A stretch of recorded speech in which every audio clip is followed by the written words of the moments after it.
water sign, Cancer, Pisces, and Scorpio. Kumusta po kayo guys? Okay, so water sign, maraming salamat po sa walang sawang pagsubaybay sa ating mga reading. And kung kayo ay bago pa lang sa ating channel, mag-subscribe na po kayo guys. And i-click mo na rin yung ating notification bell para lagi po kayo guys updated sa ating mga bagong upload. So, tignan natin, water sign, ano bang inyong gabay? Gabay po ni water sign.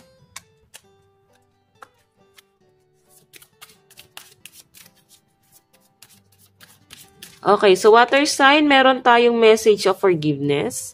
Pagpapatawad ang nakikita ko dito. So, may nakikita ako water sign na parang punong-puno ka ng galit, hinanakit. Meron kang dinidibdib na tampo. Yun ang nasa-sense ko rito. And kailangan mong patawarin din yung sarili mo or bigyan mo ng chance yung sarili mo na magkaroon ng space. Okay, so hindi naman kasi guys, mabilisan yung pagpapatawad. Ang kailangan mo dito is pahinga. Pwede ito na nga ang ginagawa ng iba sa inyo water sign. So tingnan pa natin. Meron tayong message of freedom. Diba? Kakasabi ko lang, gusto nyo ng kapayapaan. Meron tayong calm. Ayan, diba? Puro pagpapakalma, pagpapatawad, and space. Okay, so I think grabe na yung toxic na pinagdaanan ng mga water sign na itong mga nakaraan. Sa pinapakita sa akin, parang napuno ka, no? Okay, parang overloaded na.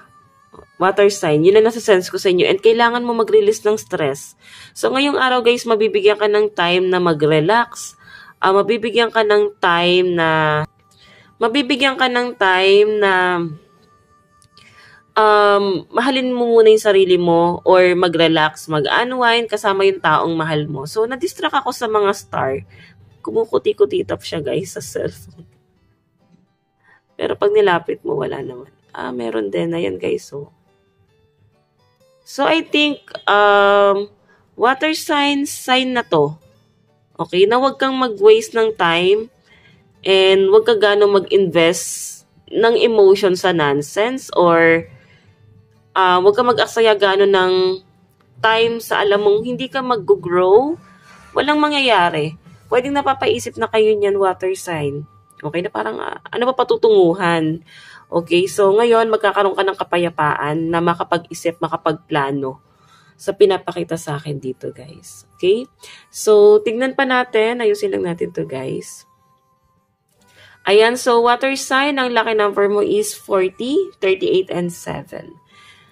Okay, so tingnan pa natin water sign. Overall energy po ni water sign, spirit guide. Overall energy. So guys, meron tayong Ace of Swords.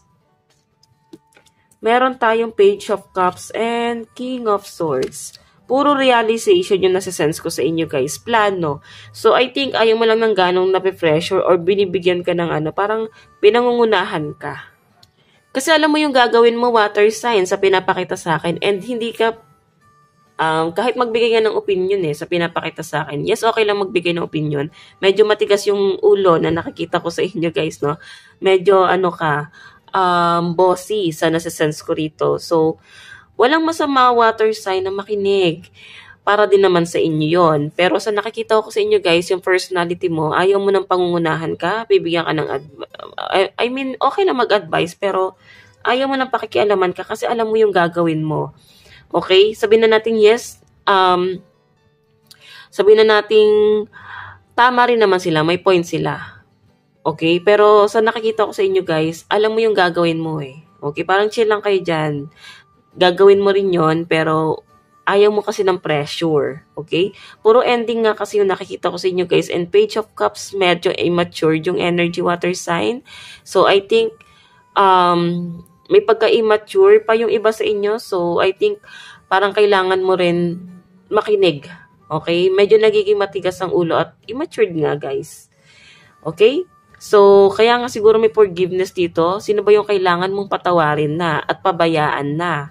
So, mas malinaw nga ang pinapakita sa akin water sign na hindi tayo pwedeng makisali sa conflict ng iba, sa problema ng iba kasi mas magkakaroon ka ng kapayapaan kung mas bibigyan mo ng time yung sarili mo na pagtuunan mo ng pansin. Okay? Hindi ko naman nilalahat, trigger warning, water sign.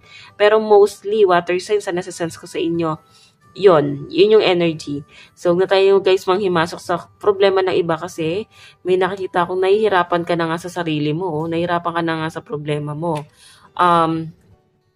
Ayan, meron ako nakitang iniisip ng mga water sign ngayon. Kung meron ka na bang bibitawan, ready ka na bang bitawan yung bagay na yon or wag pa? Okay, kasi may pag-aantay ako nakikita sa energy mo. So, tignan natin guys, pagdating sa yung career,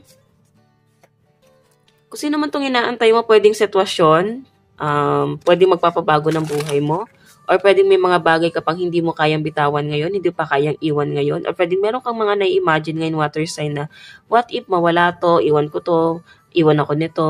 So, yung mga ganong scenario, guys, na binubuo mo sa isip mo, ikaw mismo nagpapapressure sa sarili mo. Iwasan mo na yung mga scenario, guys. Okay? So, tignan natin, guys, yung pagdating sa career mo.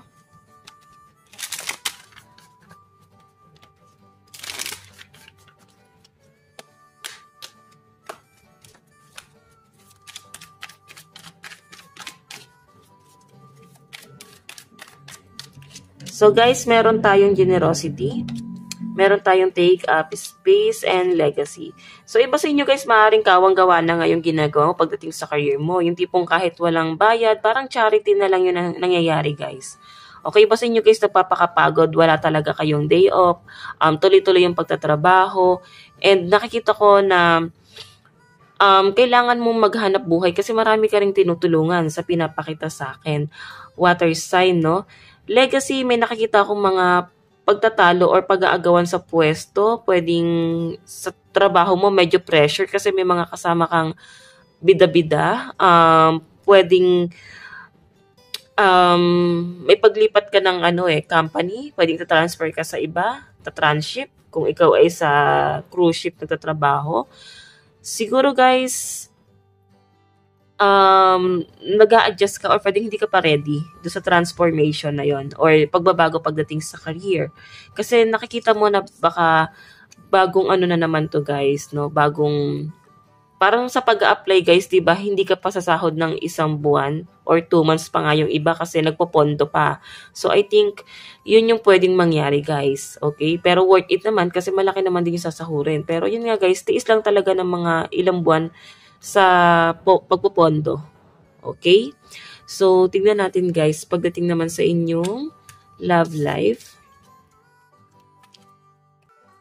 Love life po ni water sign.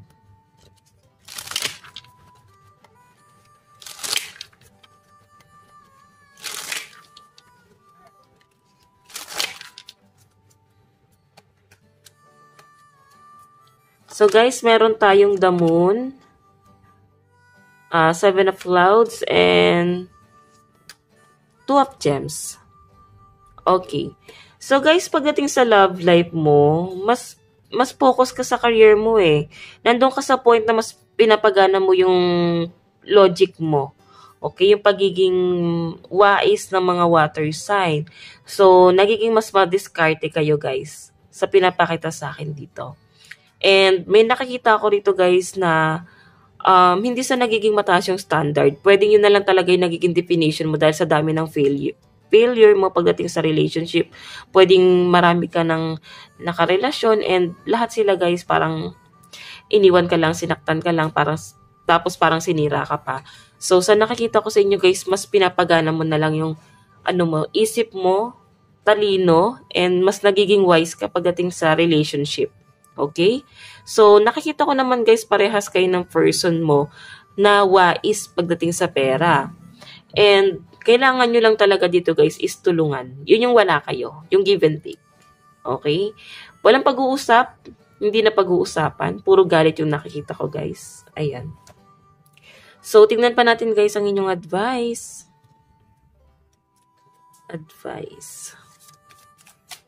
So guys, meron tayong adventure, laughter, spontaneous, nature, and renewal. So I think may travel ang mga water sign ngayon. Oo. Pwedeng mas ine-enjoy mo yung buhay mo ng ganyan. Masaya ka naman sa ganon. Tignan pa natin guys. Meron tayong let your fears dissolve. So, may mga takot din naman guys kung ano man yung mga ginagawa mo. Nandun sa point na nagigilty ka rin, natatakot ka rin. At the same time, may mga tao ka sigurong nasasaktan or nasasagasaan. Siguro guys, yun yung tumatakbo sa isip mo ngayon. So, kung ano man yung mga kinakatakutan mo, siguro mas maganda pa rin na gawin mo yung mga bagay na wala kang masasaktan, okay? So, water sign, ito lang naman po ang inyong reading hanggang sa muli. God bless and love you all. Thank you.